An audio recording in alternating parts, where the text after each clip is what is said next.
សួស្តីកូនទាំងអស់គ្នាថ្ងៃនេះគឺជាថ្ងៃទី7ខែកក្កដាឆ្នាំ2026គឺជាថ្ងៃមួយដែលប្រាសាទព្រះវិហារត្រូវបានដាក់បញ្ចូលជាបេតិកភណ្ឌពិភពលោកដូច្នេះកូនទាំងអស់គ្នា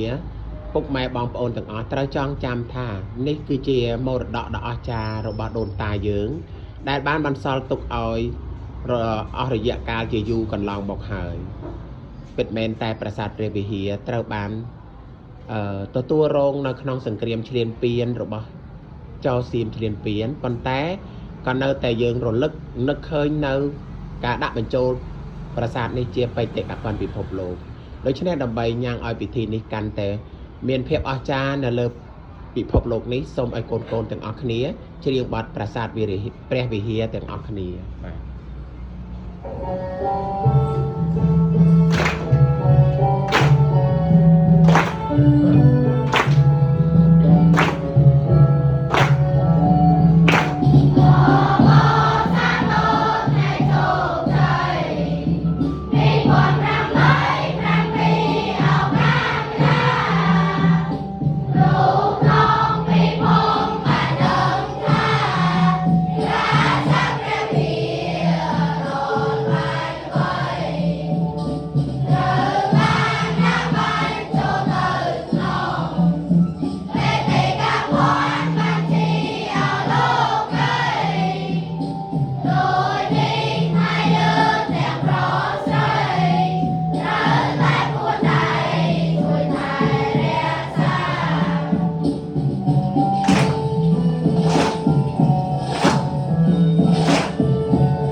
ជ័យយោព្រះរាជាណាចក្រកម្ពុជា